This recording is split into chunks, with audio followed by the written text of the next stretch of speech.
देखिए, ये हम हर वर्ष एक तो वार्षिक उत्सव बनाते हैं। पिछला कोरोना की वजह से 2 साल हम वार्षिक उत्सव नहीं मना पाए। एक तो आज हमने वार्षिक उत्सव मनाया हमारा, जैसे अप्रैल महीने में होता है। दूसरा, हमने जैसे कामधेनु आरोग्य संस्थान में ये 10 करोड़ का प्रोजेक्ट है हमारा 3 फेजेज में। एक फेज, पहला फेज उसमें कामधेनु योग साधना केंद्र है, जो निर्माण पूरा हो चुका है। राज्य मंत्री जी, केंद्रीय मंत्री जी श्री पुरुषोत्तम रूपाला जी, उन्होंने इसका उद्घाटन किया और दूसरे अतिथि थे वो मौजूद थे इस पर। और इससे यहाँ के लोगों को बहुत अच्छा, आसपास के लोगों को योगा के बारे में और प्राकृतिक चिकित्सा के बारे में वो इससे उसकी सुविधा उपलब्ध होगी। यहाँ फिजियोथेरेपी और सब इसमें होगा। और जो दूसरी मंजिल है इसकी, जहाँ आप खड़े हैं यहाँ पर, ये हॉस्पिटल है। यहाँ पर आयुर्वेदिक हॉस्पिटल, प्राकृतिक चिकित्सा, सारी क्रियाएँ, पंचकर्म, षटकर्म, ये सब यहाँ पर उपलब्ध होंगी। ये भी लगभग 3 से 4 महीने में हम इसका भी किस तरीके से वैसे अगर आप जाएंगे तो बहुत महंगी व्यवस्था है। हमने गांव में इसलिए रखी है भी लोगों को सस्ती सुविधा मिले, और उसी हिसाब से हमने ये सारी क्रियाएं हम यहाँ देखेंगे। और आपने देखा कोरोना के समय में, आपने अनुभव किया होगा कि इसके बगैर हमारा गुजारा नहीं है। हमारी जब तक हम आयुर्वेदिक पे पंचगव्य बेस्ड पद्धति को नहीं अपनाएंगे, प्राकृतिक चिकित्सा को नहीं अपनाएंगे, तब तक हमारा स्वास्थ्य जो है ठीक नहीं रहेगा।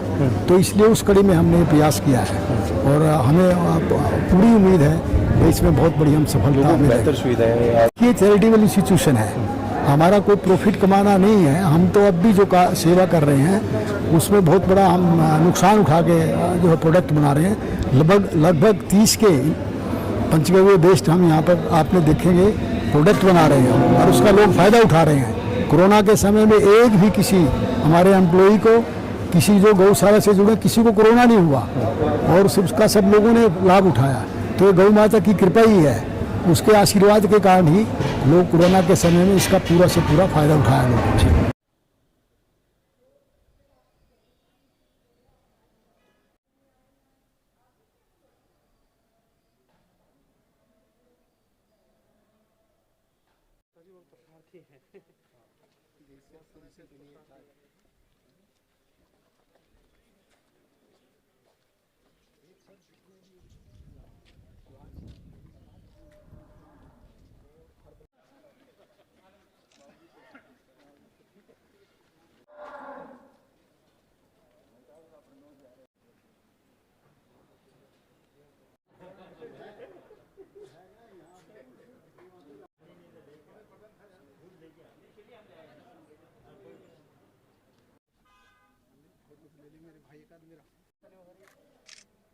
मंगल मंगल शिवे सर्वार्थ शरण्ये त्र्यंबके गौरी नारायणी नमस्ते। कृष्ण कन्हैया लाल की, गौ माता की।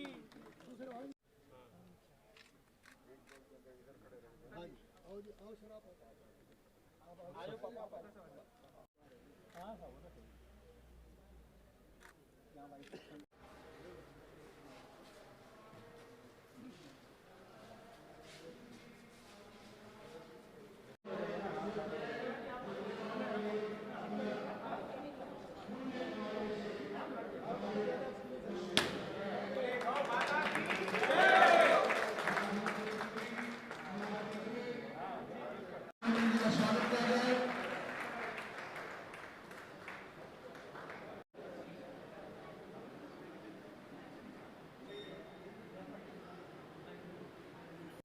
मैं निवेदन करूंगा एसपी साहब से, नरेंद्र जी से, कि कृपया वो भी मंच पर, आप मंच पर आए।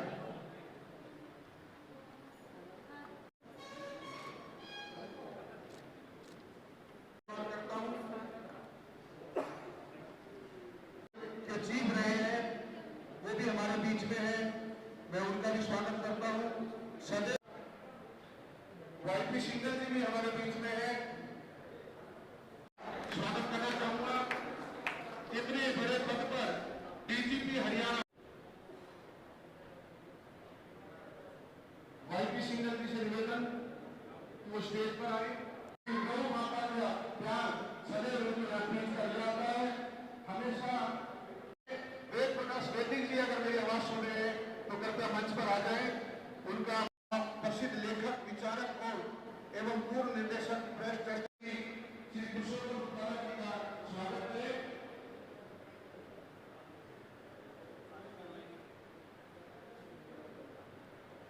बीएससी की पढ़ाई 1976 में सौराष्ट्र विश्वविद्यालय राजकोट से हुई। बीएड की पढ़ाई 1977 में। जिनका व्यवसाय कृषि का व्यवसाय, इनका व्यवसाय रहा। 2010 में आप भाजपा के राष्ट्रीय उपाध्यक्ष रहे, राष्ट्रीय संयोजक किसान मोर्चा भाजपा राष्ट्रीय उपाध्यक्ष महेंद्र गोयल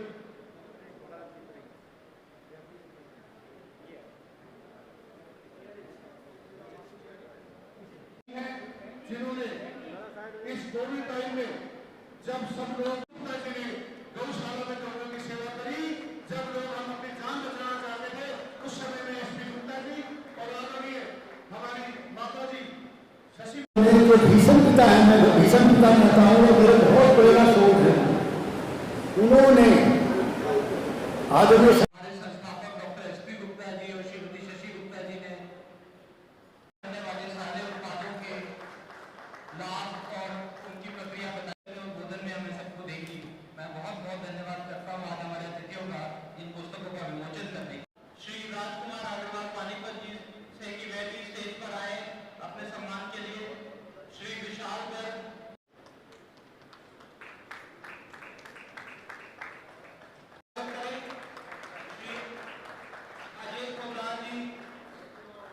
वेद प्रताप वैदिक जी,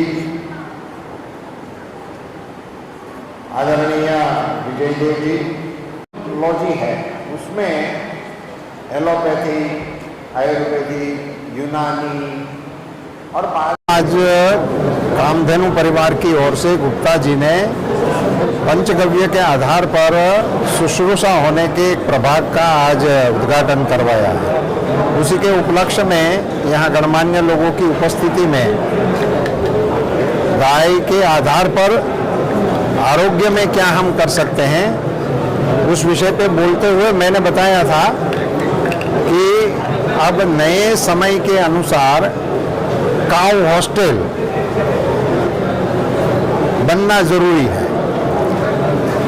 काऊ हॉस्टल में किसी की सहायता या सब्सिडी की जोगवाई नहीं है, ये सरकारी योजना नहीं है, ये प्रोफेशनल करने जैसी चीज है। जैसे कि बच्चों के लिए हॉस्टल्स चल रही है और बच्चे वहाँ पढ़ते हैं, उनकी फीस देते हैं।